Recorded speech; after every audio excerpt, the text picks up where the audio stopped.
So welcome everyone to the second episode in this live stream series where I both perform and speak about listening. This one I'm excited for. The title of tonight's stream is Beyond Music Listening Applications. So I've been conducting a pretty thorough and intense research project on listening for over a year now. And my findings are, I would say, the most beneficial in relation to music for musicians, but there are important and simple connections to be made to other aspects of life. And those are what I'm going to share tonight. To me, the art of listening is largely the art of receiving. So I'm going to share some of the findings that I discovered as I studied listening that apply beyond music.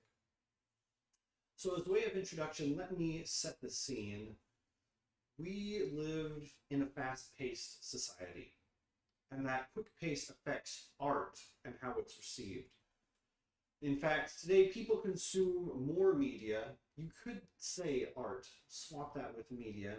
I know that's debatable, but people consume more media than ever, but are less satisfied with it. The question is, what do you do about that?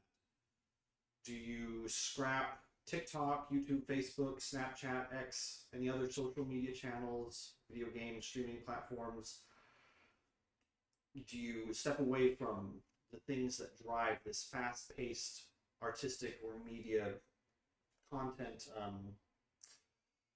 Do you step away from those things? And I don't think that's the ideal. I don't think that's the answer.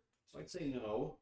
Those platforms and industries are huge, and they have a lot of influence, and they have a lot of good that they offer. And there are also pitfalls that come with that good, and some of those pitfalls are very big at times. But if you're not going to entirely cut them out, then our job is to circumvent the pitfalls. And that's where listening comes in.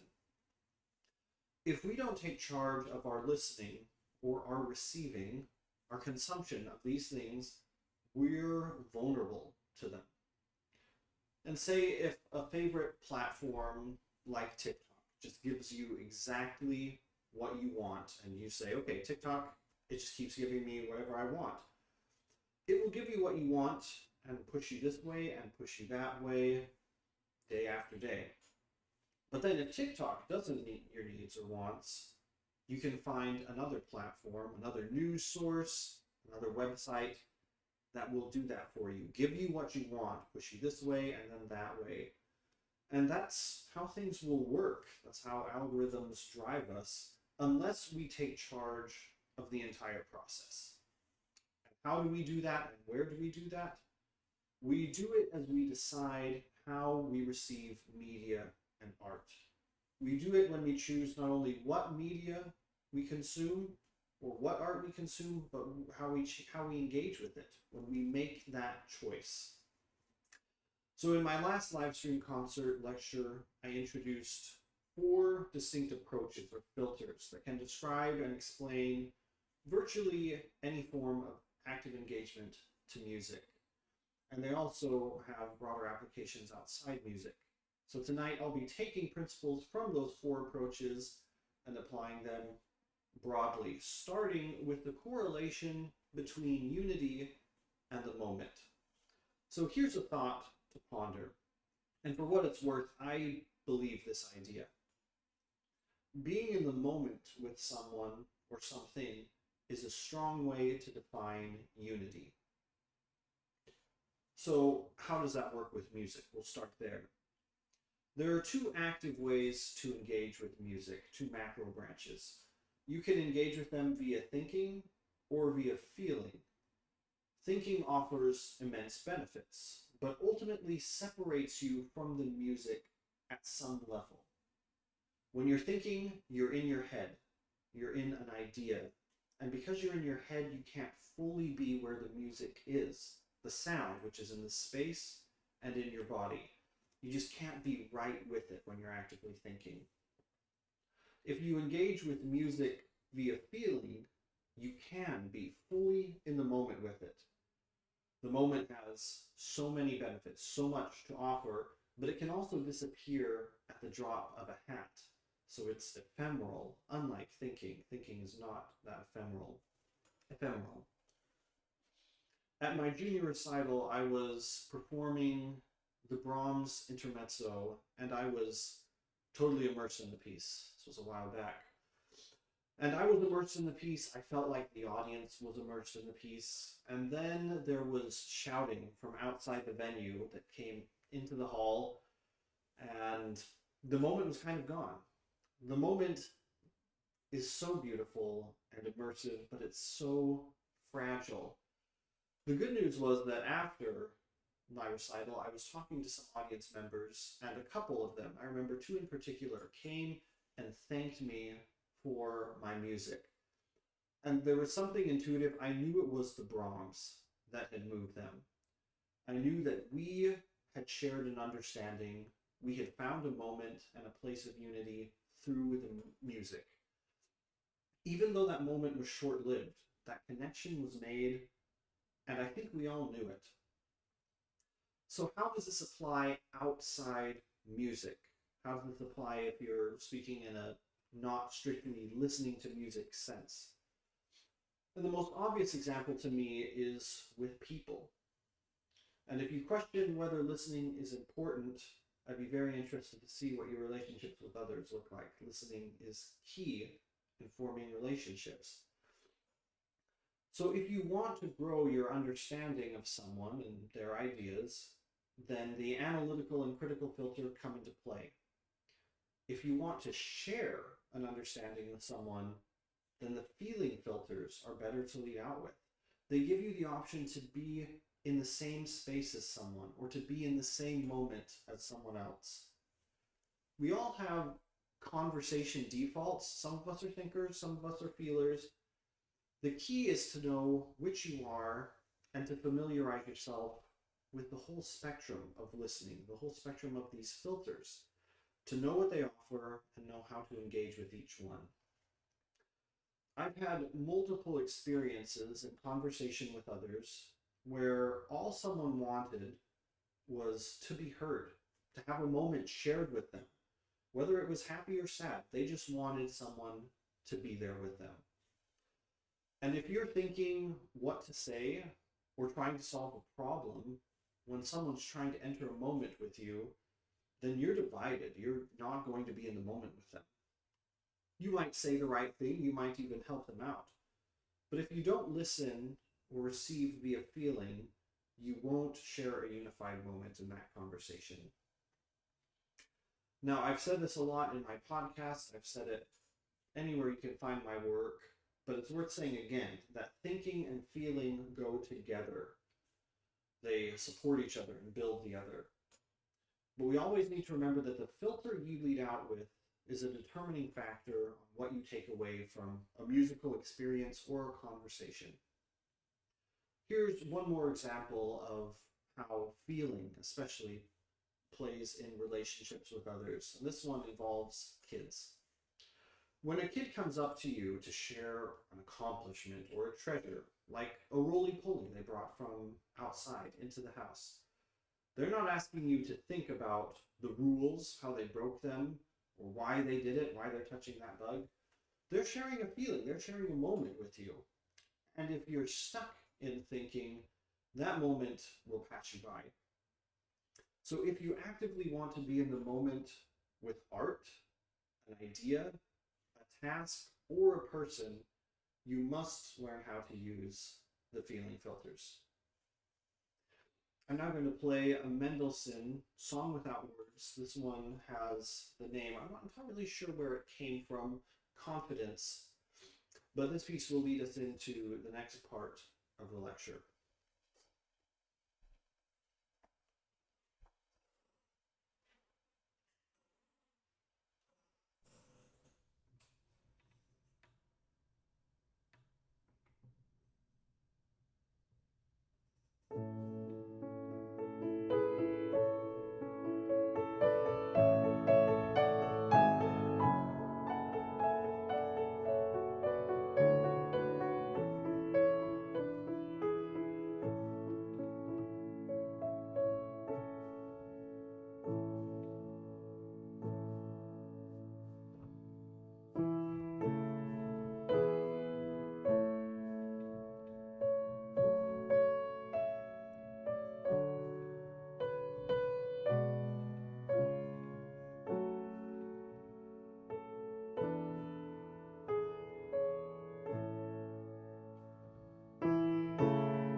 One of the reasons I chose that piece to perform is that I feel it has waxing and waning of a considerable degree in it.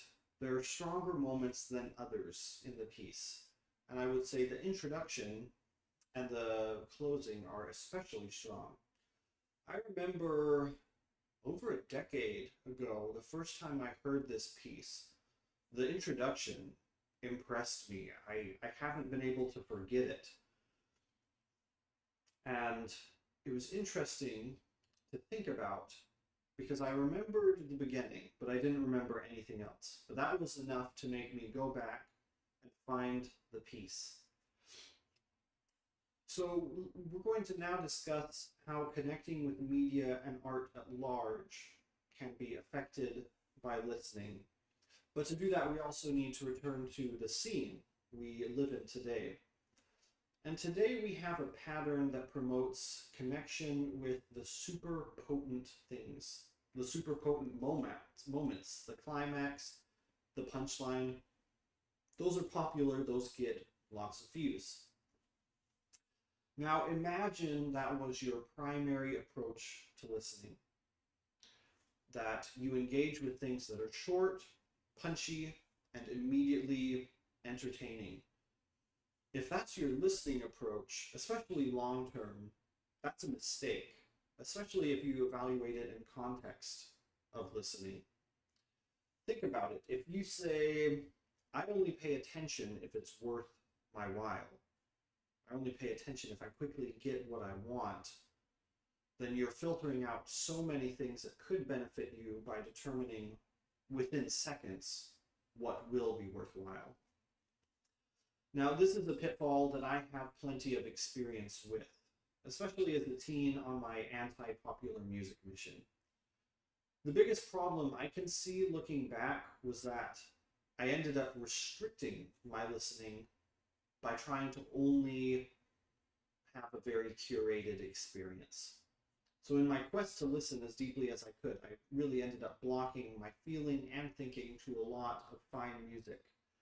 I set my music filter in place, my listening filter, and locked it in position. And sometimes I remember it only took 2 to 3 seconds before I would hear a piece and be like, that's not good, that's not what I want. And so that short format filter, if we wear it all the time, what happens to our engagement with art and media, let alone our connection with others, because I think they have to be connected, nothing good will happen.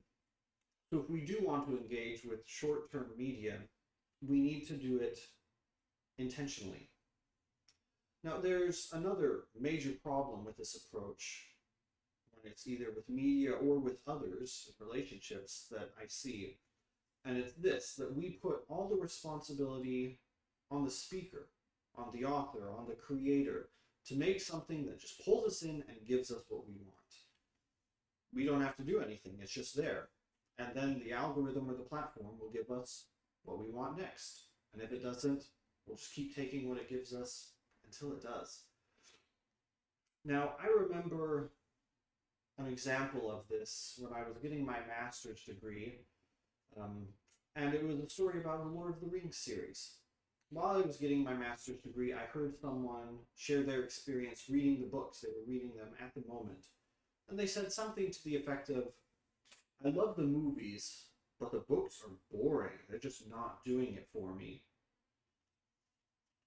And here again, we have this filter that is getting in the way of connecting with something meaningful. It's not the book's fault that it's not speaking to you. It's probably your filter's fault. If you try to find the Peter Jackson film adaptation of The Lord of the Rings in J.R.R. Tolkien's book, The Lord of the Rings, you'll be very much disappointed.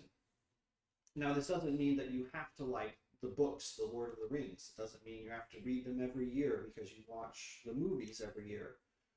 I would say that it indicates your previous experience with a movie is dictating your future relationship with a book.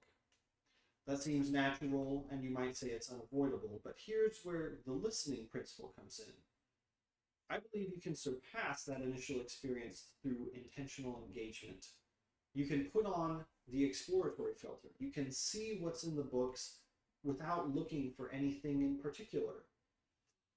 Jordan Peterson taught, what you aim at determines what you see. So if you intentionally change your aim, you can change your entire experience.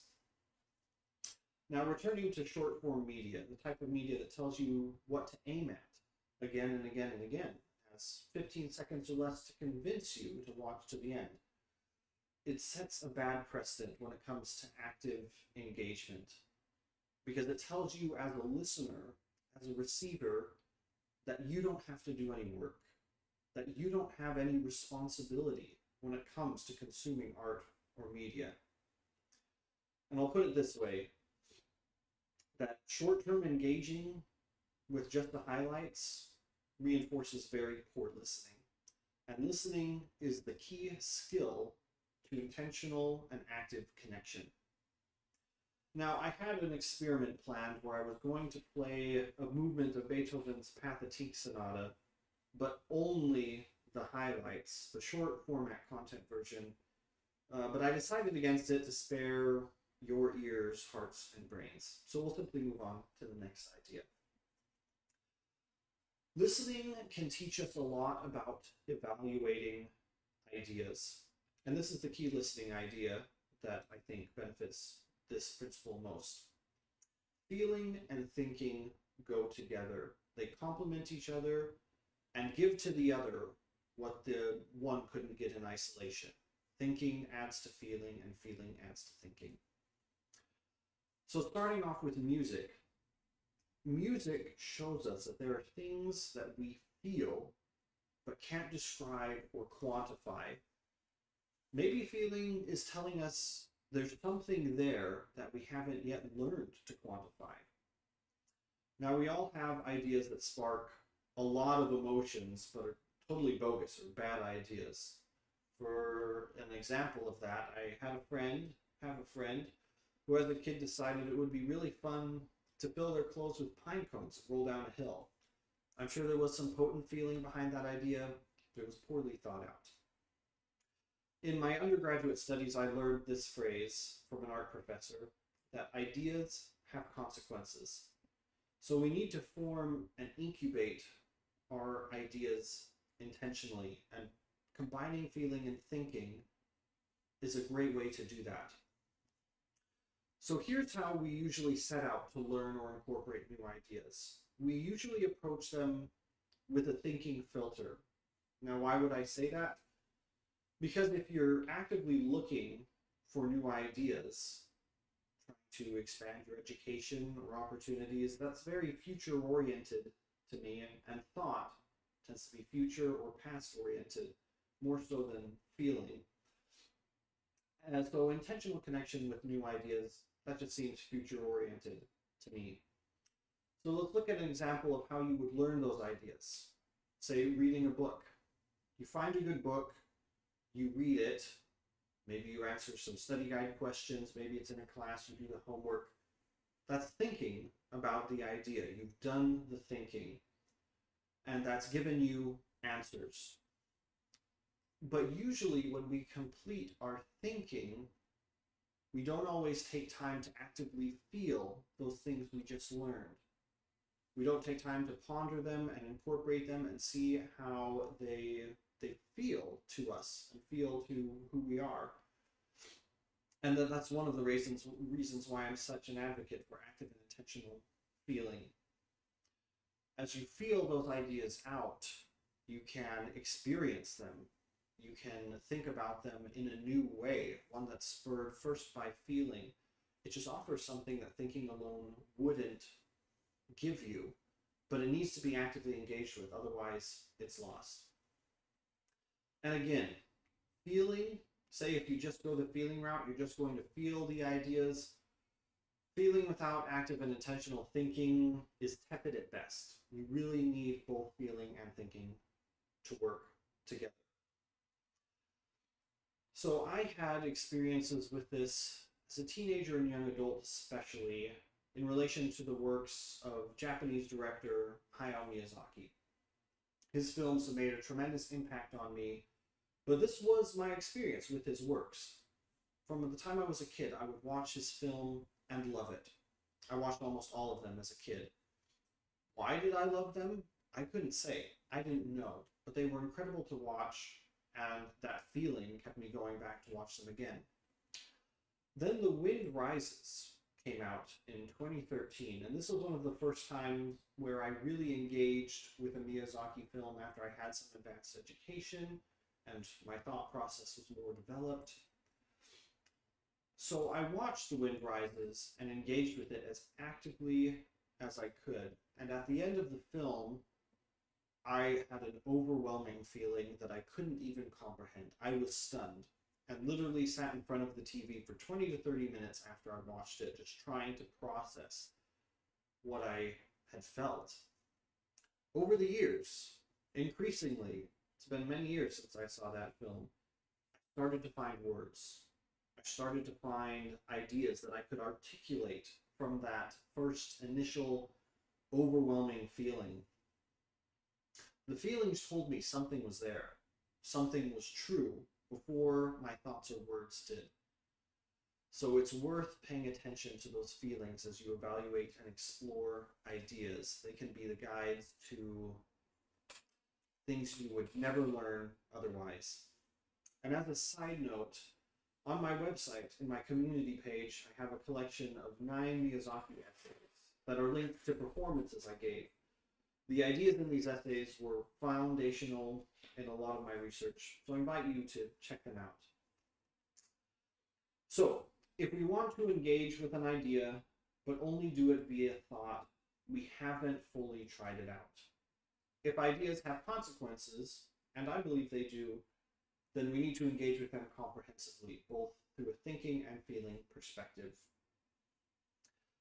Here's tonight's last idea that I gained from studying listening, and this has, again, broad applications.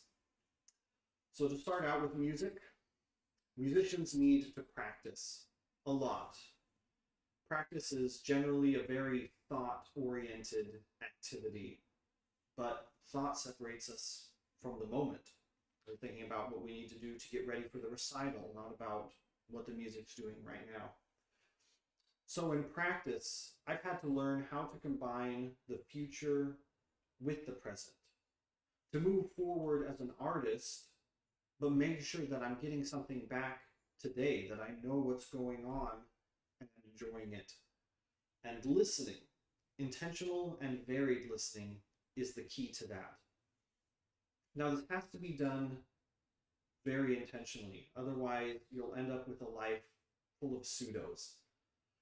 I think of people who have to take a picture everywhere they go because, picture or it didn't happen. And you see people at amusement parks, at beautiful places, and it's just picture, picture, picture. But to me, that can turn into a pseudo really easily, an almost thing. I love the scene in The Secret Life of Walter Mitty where the photographer, Sean O'Connell, sees something he's been looking for a long time, to take a picture of it. Now, in this moment, he just looks. He doesn't take the picture. And when asked why not, he says, if I like a moment, I don't like to have the distraction of the camera. I just want to stay in it, meaning the moment. So it's easy to have a trip and lose the moment and the goal of getting a lot of memories. You're really investing in the future if you do that. Now, I love photos. Nothing against photos. But we have to blend the present with the future. And we have to do it intentionally and carefully so we don't have those pseudos all the time. And that means that we have to pursue both at the same time. And the way to do that is to engage with things with a blend of the feeling and thinking filters. We need both. To quote another movie, Albus Dumbledore tells Harry in The Philosopher's Stone, as he stares into the mirror of Erised to see sees what he wants most. Dumbledore says, "It does not do to dwell on dreams and forget to live. But if we can hold on to our dreams and live, then we've properly combined the future with the present. And listening gives us insight on how to do that. It's accomplished by blending feeling and thinking and intentionally using both filters. So all of these ideas came from or reinforced from my study of listening. I hope they benefit you. I'm currently conducting a fundraiser and looking for sponsors to sponsor my research in small business. The details will be in a link below. I'm currently a student also, completing my terminal degree this next year, and this fundraiser that I'm conducting will allow me to continue my research and share more ideas like this with you and with others. So please consider donating and reviewing my materials at approachestolistening.com, or sharing this presentation or those materials with people you know who might be interested in sponsoring me and my work. Tonight I'm going to close with a simple piece, and I like this piece for a closer because the simplicity leaves room for more. It leaves room to come back and enjoy the beauty of the harmony and the melody. And those things really invite me to the moment. And I love moments that invite me to come back again and again. So that's what this piece does for me, and I hope it'll do the same for you. And thanks again for tuning in.